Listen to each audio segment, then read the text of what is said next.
Ang SPES Special Program for the Employment of Students ay isang programa ng Department of Labor and Employment o DOLE sa Pilipinas na nagbibigay ng temporary job opportunities para sa mga estudyante na nangangailangan ng tulong pinansyal para sa kanilang Pwede pag-aaral. daw ingredients. Ilan? Dalawa. Thank you. Layunin ng SPES na matulungan ang mga estudyante na makapagpatuloy sa pag-aaral habang kumikita ng sariling pera. Sa pamamagitan ng programa ito, nabibigyan sila ng pagkakataong magtrabaho sa mga opisina ng gobyerno, private companies o ibang participating employers. Sige, ng copy. Dalawa. Hindi lang pera ang naibibigay ng SPES.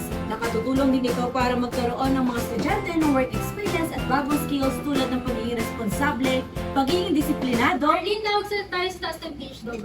pagkikipagtrabaho sa iba at pag-manage ng oras.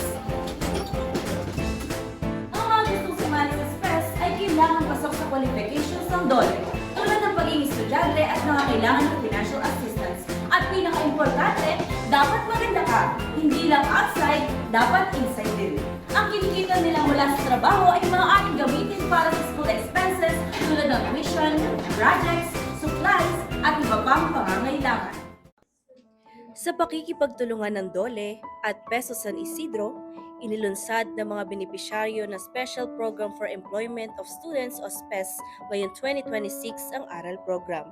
Layunin nitong tulungan ang mga mag-aaral na nangangailangan ng dagdag na suporta sa pagbasa, pagsusulat at matematika sa pamamagitan ng tutorial sessions at iba pang learning activities. Ayon sa mga tagapagpatupad, bukod sa pagtugon sa learning gaps ng mga mag-aaral, nagbibigay rin ng programa ng pagkakataon sa mga SPES beneficiaries na makapaglingkod at makatulong sa paghubog ng mas handang kabataan para sa hinaharap.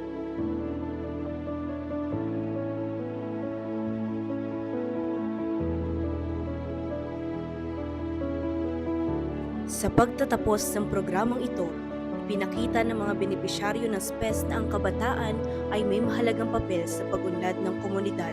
Sa pamamagitan ng kanilang sipag, dedikasyon at paglilingkod, nagawa nilang makapagbigay ng positibong pagbabago sa buhay ng iba, naway magsilbi itong inspirasyon upang patuloy na gamitin ang kanilang kakayanan para sa mas magandang kinabukasan.